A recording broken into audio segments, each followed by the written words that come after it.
A paradise for asylum seekers. That's the words of the former Home Secretary Suella Braverman, who has slammed the system in the UK that seems to attract asylum seekers the world over, presenting Britain as an El Dorado for those that wish to come and those that wish to claim. My name's Tom Harwood, and this is GBN Originals. We've all seen the pictures, the migrant camps in Calais, the sheer number of people living in squalid condition in tents across Europe, the travelling lines of individuals going from country to country to country. Why do so many of them go through safe country after safe country, after yet another safe country, far from war, far from danger, to then make one of the most treacherous journeys they can across the busiest shipping lane in the world in small, unseaworthy vessels to get across to the United Kingdom? Why do so many of these people not stay in France or in Germany or in many of the other countries that they have in many cases walked through in order to get to that final camp in Calais before they make that final crossing to their endpoint destination? Well, there are so many different reasons, and one of the reasons that Suella Braverman noted was our acceptance rate of refugees is so much higher than many other European countries. Why is it that the United Kingdom can sometimes have 80 or even 90% acceptance rates for various individuals from various countries when they come to claim asylum in the United Kingdom? After all, the UK and many of these European countries are governed by the same ultimate legal structure.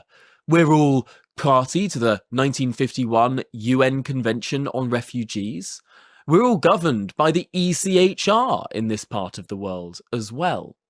Well, the contention of the former Home Secretary, former Attorney General too, Suella Braverman, is that part of the reason is the Human Rights Act. When Tony Blair got in 1997, he emboldened the level of human rights law in this country, not through signing more treaties, but through transposing the ECHR rights into domestic legislation, gold-plating those ECHR rights and emboldening judges and judicial activism to push forward with regard to those rights. Could it be that the Human Rights Act as a piece of legislation has been part of the reason why the UK is so attractive for so many people who perhaps would fail in terms of gaining accepted asylum status in other countries and so come to the United Kingdom?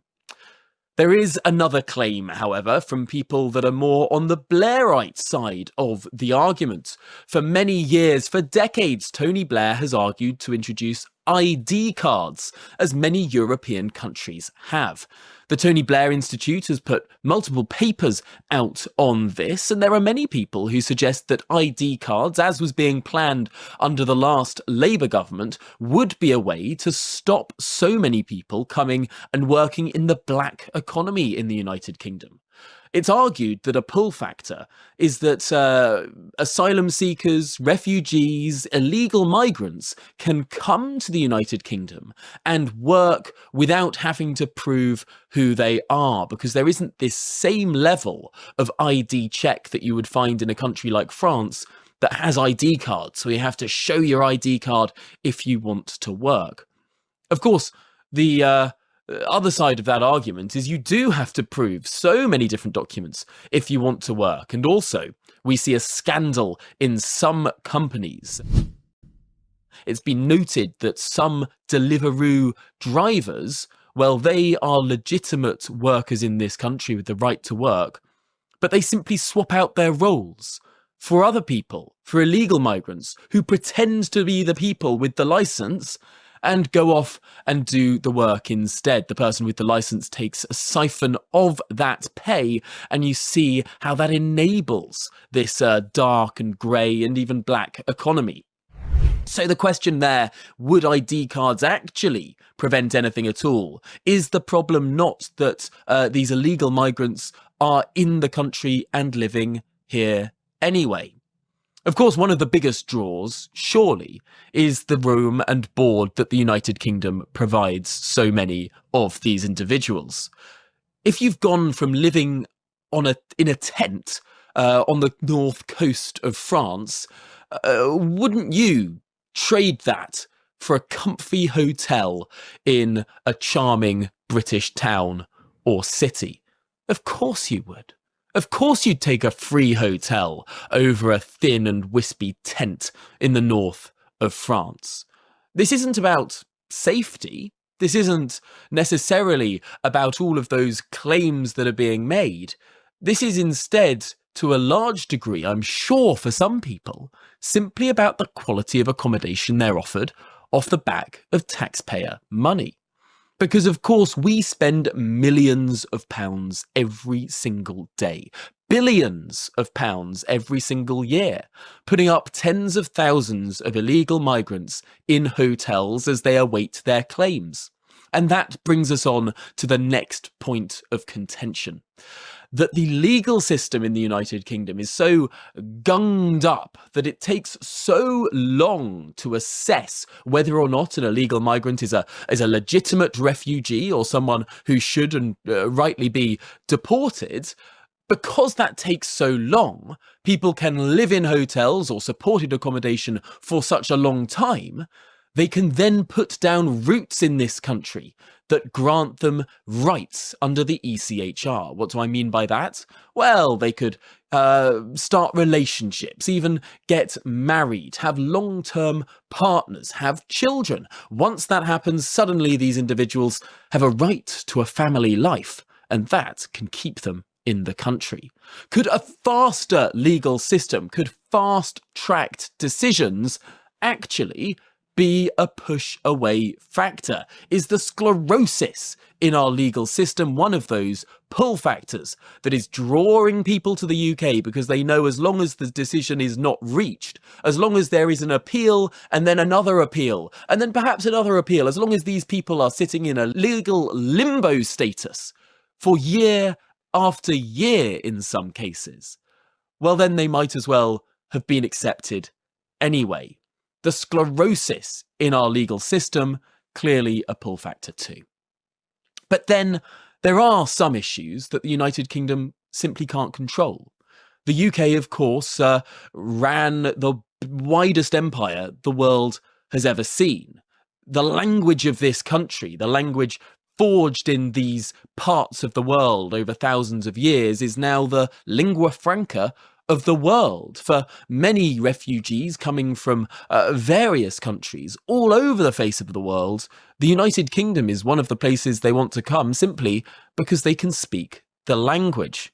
Although some people would argue in many cases many cannot. That could also be one of those arguments in terms of why people think the United Kingdom is such a good place to come. The cultural impact, the standing of the United Kingdom on the world stage, it does loom large for many people when they think about where to make a better life for themselves. And that brings us on to the final point. Of course, so many of these people are fleeing from places that none of us would want to live in. But are they fleeing for their lives, or are they simply moving for a better life? This is a clear and present distinction. Of course, we can all think that there are so many countries around the world that are not up to Western living standards. And that's a sad thing. Of course it is. Of course, everyone wants to better their lives. But that is a different thing compared to people fleeing from warfare. And so many people who cross the channel on small boats are not fleeing warfare. They are simply moving from a place of less economic opportunity to a place they see as having more economic opportunity. And we haven't yet rationalised that in our system. We haven't yet been able to develop a proper model to decree that people who come to the United Kingdom from countries we think are safe, perhaps poor, yes, but safe nonetheless, these should be an automatic detain and deport situation. There are some European countries that have safe country lists. Why doesn't the UK do the same? There are some big questions to ask here, and there are some potentially easy wins for the government. Creating a list of safe countries whereby if an individual comes from one of these countries that we say is not at war, does not have an immediate threat to life, well then those people could be deported back there. Ultimately, we have to have borders or we're not a country. We have to have laws or we're not a country. If we don't have a system of determining who is allowed to come into the country or who isn't, well then what sort of a state is being run at all? It's not a state if it is simply open to the entire world. That, I think, is something that is widely understood across the political spectrum, and yet curiously not implemented. So big things to think there for the government that promised to get small boat arrivals down, and yet a government that has seen 40% higher arrivals this year than last year so far. It's going in the wrong direction. More people are coming across the English Channel than ever before if we take it on a year-to-date basis. There is clearly so much more that needs to be done, and the Tories would argue that there needs to be a proper deterrent in place, a place to send individuals to if they can't be sent back to their home country. Yet one of the first things this new government did when it got elected back in July was scrap that Rwanda deterrent. Do you think that was a wise thing to do, or was the Rwanda scheme always a distraction? Do get involved in the comments section below, and remember to subscribe to the GB News YouTube channel for more original content.